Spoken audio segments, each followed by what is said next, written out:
नमस्कार, स्वागत है आपका एक बार फिर से हमारे यूट्यूब चैनल पे। आज के इस वीडियो में हम फिर से बात करने वाले हैं आपके करंट अफेयर्स की जो सीरीज़ है आपका जनवरी से लेकर अगस्त तक का जो भी आपका इम्पोर्टेंट करंट अफेयर्स है उसके बारे में हम बात करने वाले हैं। तो चलिए शुरू करते हैं आज का पहला क्वेश्चन। आज का जो पहला क्वेश्चन है वो है आपका कि हाल ही में नरेंद्र मोदी किस द्वीपीय राष्ट्र की यात्रा करने वाले पहले भारतीय प्रधानमंत्री बने हैं। तो प्रधानमंत्री नरेंद्र मोदी ने कौन से द्वीपीय राष्ट्र की यात्रा की है और वे पहले ऐसे प्रधानमंत्री भारतीय प्रधानमंत्री बने हैं जो किसी द्वीपीय राष्ट्र की यात्रा करने वाले बने हैं। ठीक है, तो ये है पापुआ न्यू गिनी की। अगला आपका क्वेश्चन है कि हाल ही में अंतर्राष्ट्रीय जैव विविधता दिवस कब मनाया गया। तो अंतर्राष्ट्रीय जैव विविधता दिवस जो मनाया गया वो आपका 22 मई को मनाया गया है। प्रत्येक वर्ष 22 मई को विश्व के पृथ्वी के विविध पारिस्थितिक तंत्रों की समझ बढ़ाने और संरक्षण को प्रोत्साहित करने के लिए जैव विविधता अंतर्राष्ट्रीय दिवस मनाया जाता है। ठीक है, और इस वर्ष इसकी जो थीम थी वो थी from agreement to action build back biodiversity. ये इसकी इस वर्ष की थीम थी। इसके बाद आपका अगला क्वेश्चन है, हाल ही में किस देश ने वर्ष 2025 को विशेष पर्यटन वर्ष के रूप में नामित किया है। तो 2025 को विशेष पर्यटन वर्ष के रूप में नामित करने वाला देश है आपका नेपाल। नेपाल ने इसको विशेष पर्यटन वर्ष के रूप में घोषित किया है। इसके बाद अगला आपका क्वेश्चन है कि हाल ही में इटालियन ओपन टेनिस 2023 का पुरुष वर्ग का खिताब किसने जीता है। तो इटालियन ओपन टेनिस 2023 का जो पुरुष वर्ग का खिताब है ये आपका डेनियल मेदवेदेव ने जीता है। Daniel Medvedev. मेदवेदेव जो हैं वो आपके रूस के खिलाड़ी हैं। ठीक है, इन्होंने फाइनल में डेनमार्क के होल्गर रून को हराया है और इटली ओपन टेनिस के पुरुष वर्ग का फाइनल अपने नाम किया है। मेदवेदेव रूस के खिलाड़ी हैं और वर्तमान में ये दूसरे स्थान पे हैं। इसके बाद अगला आपका क्वेश्चन, हाल ही में मुख्यमंत्री तीर्थ दर्शन योजना किस राज्य ने लॉन्च की है। तो मुख्यमंत्री तीर्थ दर्शन योजना जो लॉन्च की है ये आपके मध्य प्रदेश ने लॉन्च की है। इस योजना के अंतर्गत क्या होगा कि आपके जितने भी बुजुर्ग हैं उनको तीर्थ यात्रा पे हवाई मार्ग के थ्रू भेजा जाएगा। इसके बाद आपका अगला क्वेश्चन है, हाल ही में क्वाड शिखर सम्मेलन 2023 का आयोजन कहाँ किया गया है।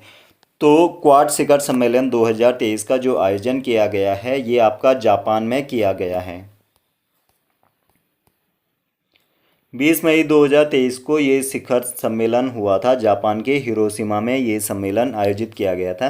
ठीक है, और 2024 में जो क्वाड शिखर सम्मेलन की जो मेज़बानी करेगा ये आपका यानी ये भारत देश करेगा। 2024 में क्वाड शिखर सम्मेलन 2024 के मेज़बानी भारत करेगा।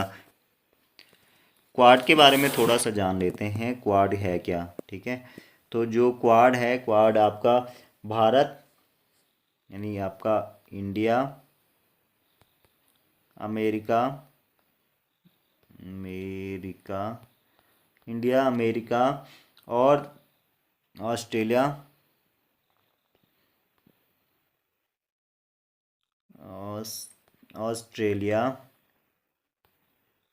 ऑस्ट्रेलिया और जापान देशों का जो जापान है।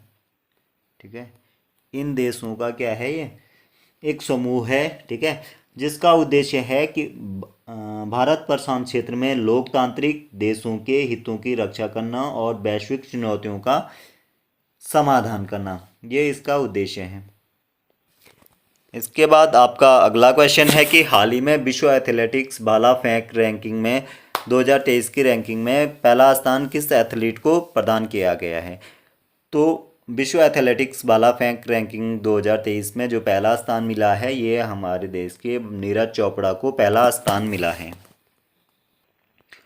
टोक्यो ओलंपिक के टोक्यो में जो ओलंपिक हुए थे उसमें नीरज चोपड़ा ने स्वर्ण पदक जीता था। ठीक है, तो और उसके बाद इनकी जो रैंकिंग हो गई वो नंबर 1 रैंकिंग हो गई। और ये भारत के पहले ऐसे खिलाड़ी हैं जिनकी जैवलिन थ्रो में पहली रैंकिंग आई है। ठीक है, इसके बाद आपका अगला क्वेश्चन है, हाल ही में भारत इजराइल की साझेदारी में भारत इजराइल जल प्रौद्योगिकी केंद्र कहाँ स्थापित किया गया है? तो भारत इजराइल की जल प्रौद्योगिकी केंद्र जो साझेदारी हुई है उसमें जो प्रौद्योगिकी केंद्र स्थापित किया गया है ये आपका आईआईटी मद्रास में किया गया है। और इसका जो उद्देश्य है वो है कि भारत में संसाधन प्रबंधन और जल प्रौद्योगिकियों में चुनौतियों का समाधान करना है। अगला आपका क्वेश्चन है कि इको टूरिज्म को बढ़ावा देने के लिए किस राज्य ने प्रत्येक जिले में 2-2 लव कुश वाटिका बनाने की घोषणा की है? तो वह कौन सा राज्य है जिसने प्रत्येक जिले में 2-2 लव कुश वाटिका बनाने की घोषणा की है? तो ये है आपका राजस्थान राज्य है। ठीक है, और जो ये लव कुश वाटिकाएं हैं इनको विकसित करने का जो मेन उद्देश्य है वो है कि राज्य को इको टूरिज्म में बढ़ावा देने के लिए इसके लिए इनको विकसित किया जा रहा है। इसके बाद आपका अगला क्वेश्चन है, हाल ही में अंतर्राष्ट्रीय बुकर पुरस्कार 2023 किसे सम्मानित किया गया है? तो 2023 का जो अंतर्राष्ट्रीय बुकर पुरस्कार मिला है वो आपका मिला है जॉर्जी गोस्पोडिनोव को। ये एक वल्गेरियाई क्या है लेखक हैं। ठीक है, और इसके साथ ही इनके साथ अनुवादक एंजेला रोडेल ने टाइम सेल्टर के लिए अंतर्राष्ट्रीय बुकर पुरस्कार जीता है। ठीक है, और इससे पहले की अगर हम बात करें यानी 2022 की बात करें कि बुकर पुरस्कार 2022 का किसने जीता है, ये आपका गीतांजलि श्री ने जीता है। ठीक है, किसके लिए? टॉम ऑफ सैंड के लिए। इसके बाद आपका अगला क्वेश्चन है, हाल ही में तीसरे खेलो इंडिया यूनिवर्सिटी गेम्स 2022 का आयोजन कहाँ पे किया गया है?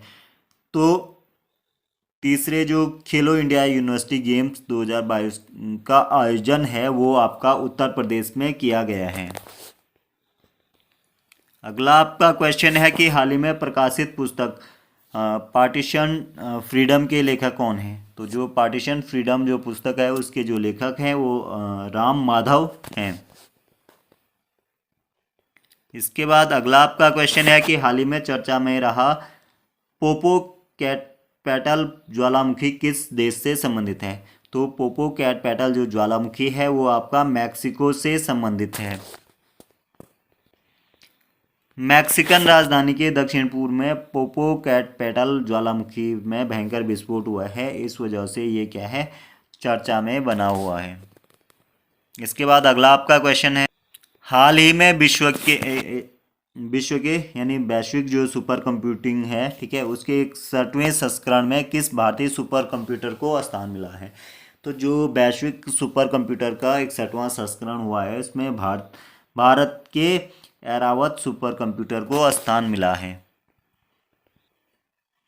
ऐरावत को जो स्थान मिला है वो 75वां स्थान मिला है। ठीक है, इसके अलावा परम सिद्धि को 131वां स्थान मिला है, प्रत्यूष को 169वां स्थान मिला है और मिहिर सुपर कंप्यूटर को 316वां स्थान मिला है। ये सब आपके सुपर कंप्यूटर हैं भारत के। इसके बाद अगला आपका क्वेश्चन है, हाल ही में 2000 किलोमीटर तक मारक क्षमता वाली बैलिस्टिक मिसाइल खैबर का सफल परीक्षण किसने किया है? तो 2000 किलोमीटर तक मारक क्षमता करने वाली बैलिस्टिक मिसाइल खैबर का जो सफल परीक्षण किया है वो ईरान ने किया है। ये जो मिसाइल है ये सतह से सतह पे मार करने वाली है। ठीक है, और आज के वीडियो में इतना ही। आई होप कि आपको वीडियो पसंद आया हो। तो वीडियो पसंद आया हो तो बने रहिए चैनल के साथ। तब तक के लिए धन्यवाद।